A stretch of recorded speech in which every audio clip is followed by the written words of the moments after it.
stay in the mix a bit longer and avoid that almost high side that he suffered yesterday late on.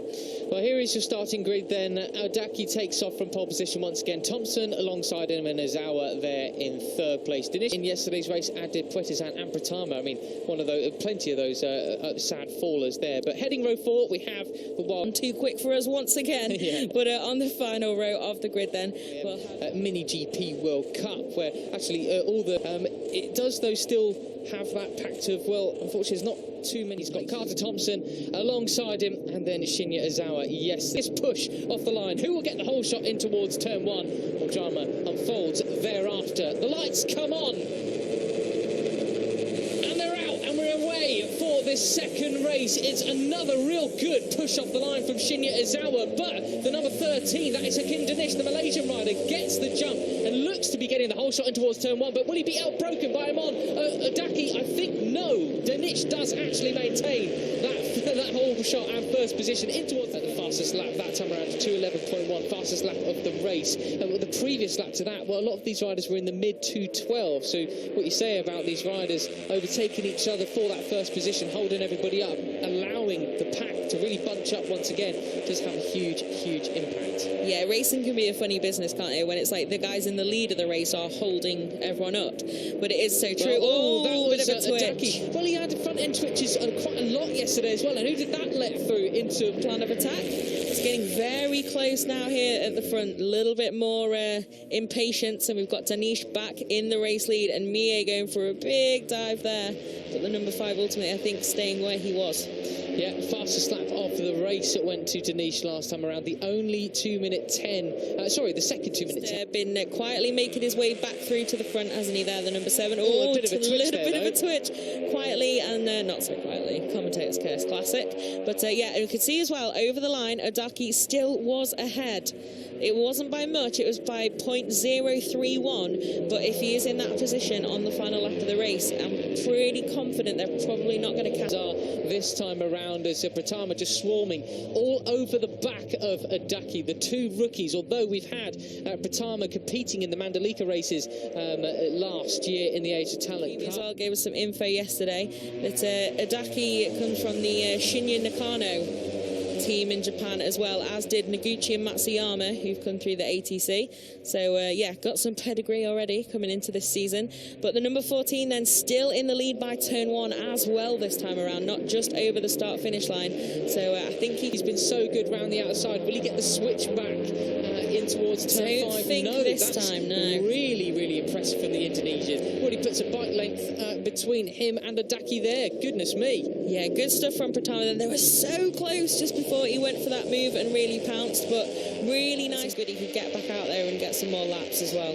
Yeah, well, we talked earlier about how much it would mean for Hamad Al Sahuti to take a victory here, but also, I guess, for Pratama as well, because we've not actually had an Indonesian win at least since, well, 2020. I guess it would probably be more like 2019, wouldn't it? Yeah. For so long old time. I feel like 2022, absolutely guns blazing to make it happen. Yeah, definitely will be, and if not this this particular race, the next time when we go to Mandalika as well, on Lombok Island, that he will, well, I bet there will be plenty of support for him out there as well. So across the line we come, and Odaki does actually retake the lead as we come to the that's interesting as well, isn't it? Yeah, very much so. He's really nailing the exit on that final corner, or perhaps other people are kicking chest almost as we come onto this penultimate lap. I do always wonder, are we being too sort of Machiavellian in believing they're really having these master plans?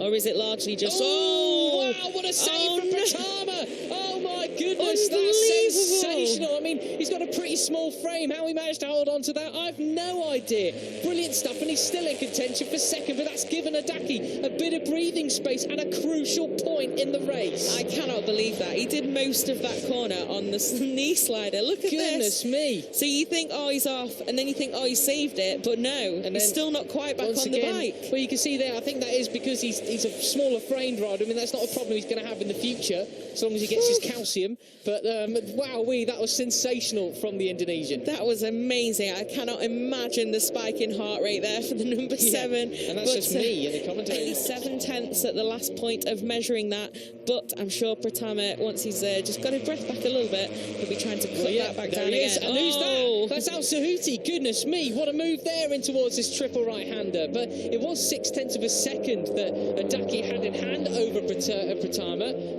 it seems to gone up to a second now, but, well, will that be too much? I'm not sure. I reckon they can catch him on the start and finish straight this time around. It's going to be another blockbuster finish then, Fran. It certainly is. And remember as well, Adaki is not going to have every single split and know exactly what's happened behind him and when. So maybe it would have been time to pull the pin, but if he's not quite aware of what's just happened, it does give those guys behind just that little bit extra time to try and tag back on.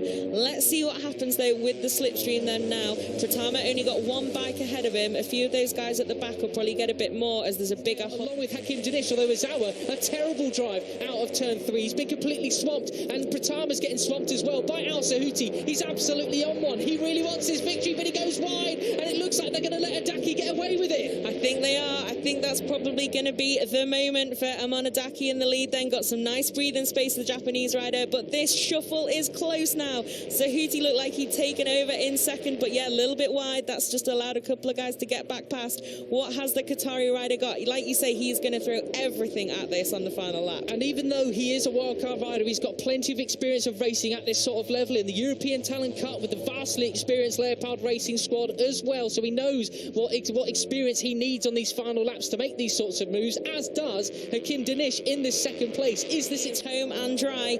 But this second place, third place, who is going to be on the podium? It's still too close to call.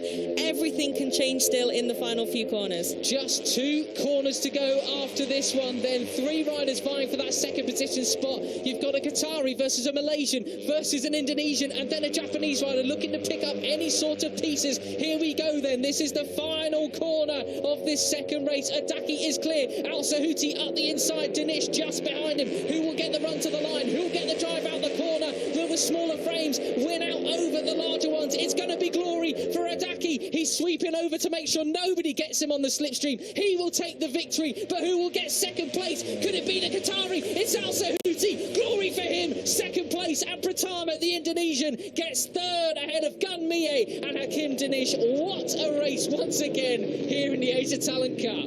Yeah, that was an incredible performance then. Second and third, and well, everyone really was incredibly close in that group, but especially, yeah, Al Sahuti there, just sort of at the front of a triangle of riders trying to get that best slipstream over the line. Amazing performance from him to get that podium. Al Sahuti and Pratama, 3 different flags above the podium there will be in this one, as the other riders have already made it in. He will be absolutely over the moon with that. Yesterday we had Takaki Nakagami come to the podium in Parfumé to congratulate the riders and hand out the trophies. And hugs all around for Al Sahuti. And because we know Indonesia, you love this sport. Well, right, there we go then. Amon Adaki taking the second race win here in Qatar from Veda Ega Pratama and Shinya Ozawa. Is that the right result? Havari Wakamatsu in 9th. So let's wait and see what... but it seems we know for sure Adaki has taken that win. Yeah, Al Sahuti was second across the line. Then Pratama out onto the podium, 3rd position. First podium in the Asia Talent Cup for the Indonesian. They'll absolutely love that. And also first podium for Muhammad Al Sahuti, the Qatari rider. Slightly bigger ripple of applause there with local people here giving him the just praise. But here is your winner, Amon Adaki. Sensational all weekend, pole position, and that first victory here in race 2. Yep, stunning stuff then. You see the height difference there, almost the same height as Al Sahuti, despite being on the spot, not getting drafted to the line then. He's absolutely, not really much of a deficit. His top speed was actually faster than Adaki's that time around, 216.4 kilometres an hour. Wow, that's impressive. Dinesh faster though, 219. So we have the trophies. The last ever 250cc world champion in 2009, Hiroshi Oyama at Honda Team Major, team boss, could well be one of these riders, team boss in the future. Yeah, and one of the nicest men in the paddock too. Absolutely, yeah. Yes, unbelievably polite. Just what a guy. Here's the national anthem.